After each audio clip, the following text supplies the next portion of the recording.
Welcome back, everybody, to another video where I am talking about this technically 1989 to 1990-ish. It was made in the factory in August of 89. So technically, it is a 1990. This is technically a 1990 Ford F-250 XLT Lariat. Yes, the brick nose body. A lot of people like them, a lot of people hate them. Actually, I don't know how many people actually like them. Me personally, I like them, especially this color. The red with the, yes please. The red with the gray. Ooh, can never get enough of this. Yes, the door does not close entirely correct and perfect, but look at this gorgeous red interior. The red interior is just, do not mind that the door, we won't talk about that. Of course, you gotta have the 4-speed with overdrive manual transmission. The factory Ford AC and heat, and also the factory radio, because you never have too much class in a 1989/1990 F-250. Of course, you gotta have some performance for race use only, supposedly. Currently, there is no such thing as race use for this thing because the engine it no longer runs because it has it currently is not in a running state because in a lack of better terms, the engine no longer has oil in it. And the bottom of the engine is gone. Not the block, just the bottom of the engine. It does have a little less than half a tank. That battery gauge might be correct. It might be like deader than, it might have less than 8 volts in it. I will say that gauge is definitely correct. That one's all, I'm pretty sure all the gauges are correct. What was that, 48? Yeah, 48,413. I'm pretty sure that's 148,000. Yeah, that's my guess. Of course, you gotta have the amazing wood grain, because obviously it's era correct. Actually, that is factory, but of course you have to have the plastic wood grain with the red. It's obviously because 80s in ingenuity, 80s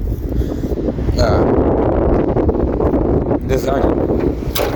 I could not think of the word there. It's I think at some point during the wind, it is a very windy day. I apologize for that. I think it ended up catching fire at some point on the rear tank. Yeah, the front tank, I don't know if it's good or not. The rear tank, I don't think I'm supposed to do that. But yeah, I think it caught fire at some point. The previous owner smoked out the taillights. I will say, I do like smoked taillights, especially this type of taillights on trucks. Yes. Also, I'm pretty sure, I can't entirely remember. I don't entirely remember, but if that is a factory rear bumper, for Ford,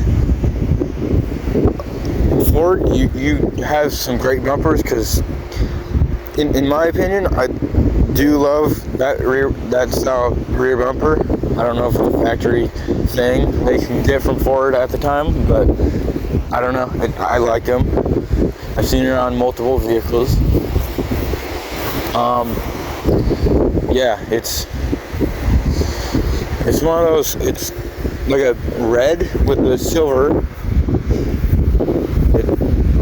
which I'm actually, if I remember, that's actually the highest trim, because I believe it was a solid color, then it was solid color, and this, I think, correct me if I'm wrong, but I believe it was just solid color all around, was the lowest trim for paint options they could get.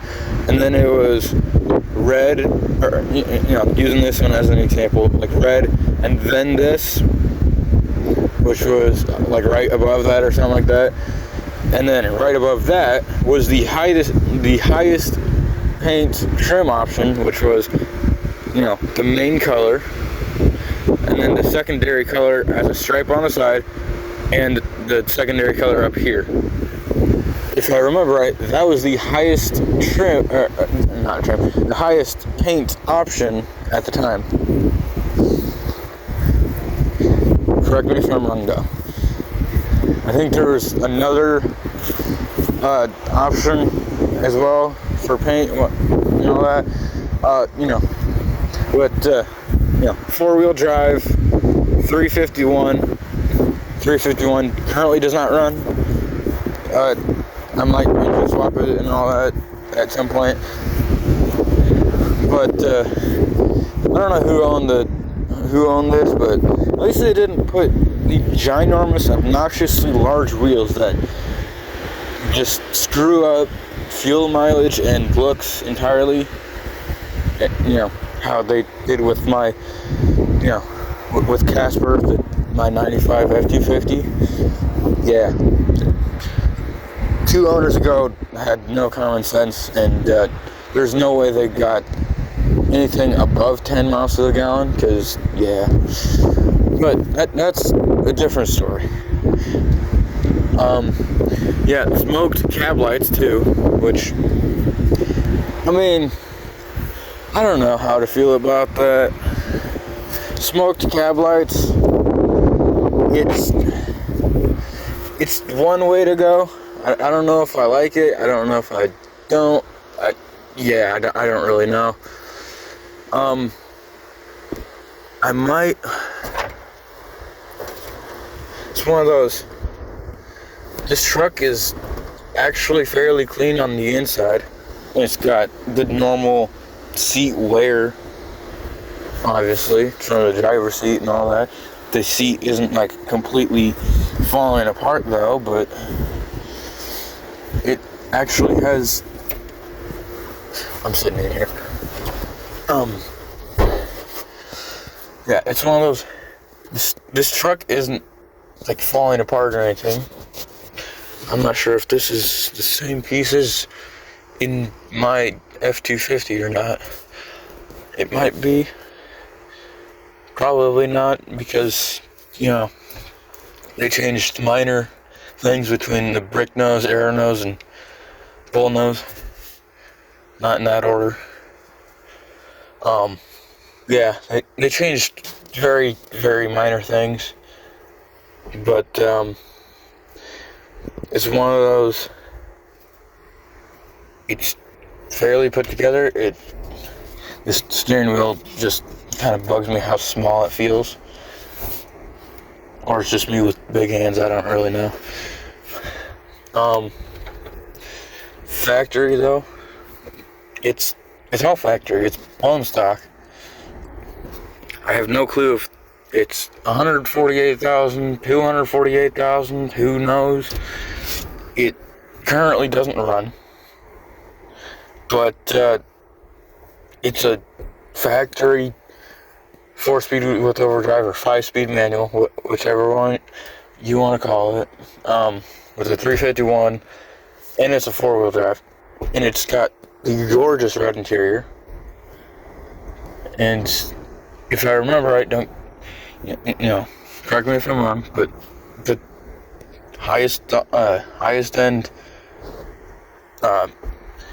paint trim option, the paint option in terms of trim. Yeah, I know those cup holders will bug someone. They bug me too. It's one of those, just, true, Ford did not, they didn't put cup holders in the doors, but at the same time though,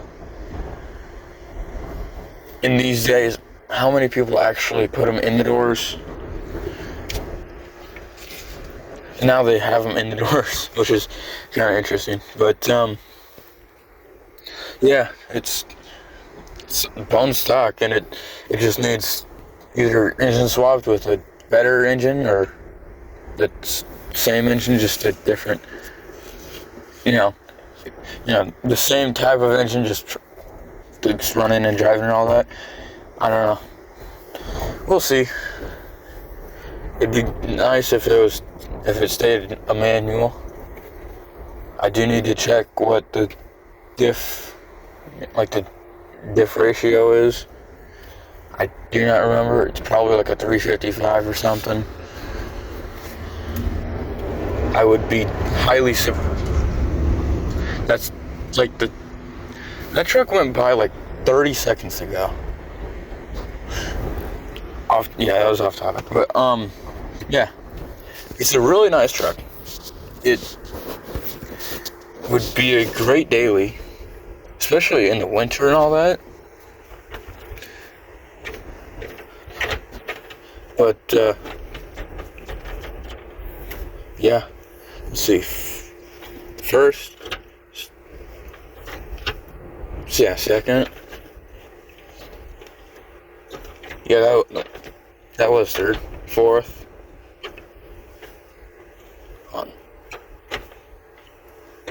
There's first, third.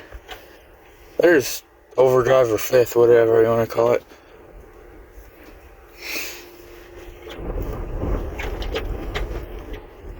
And there's second.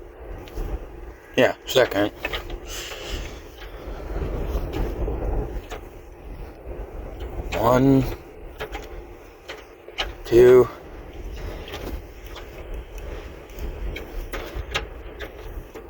Yeah. Okay. I don't know if it's just me, but it just it feels weird going into each gear. I don't know if it's just me, but it feels a slight bit loose. That also could just be me. I don't know if the people that owned this truck previously, I don't know if they knew the people that owned Casper, my 95 F250. I don't know if they knew each other or if it's just a normal trend, but the switch, it's not a race car. It's just not. This one I don't know. This one's more of a fancier way of doing this. There's the switch here, the light, flick this, flick that, and push that button. Probably not in that order, but I don't really know. I don't know the startup sequence for this, because apparently it's for race use or racing use only. I don't know. Oh yeah, there we go. Oh yeah, that's we'll have to fix that. Yeah, comment down below what your guys' thoughts are on this 1989 to 1990 Ford F250 XLT Lariat. Remember, like, comment, subscribe, share. Tell me what you want to see next. Remember, shift happens, and I'll see you guys in the next one.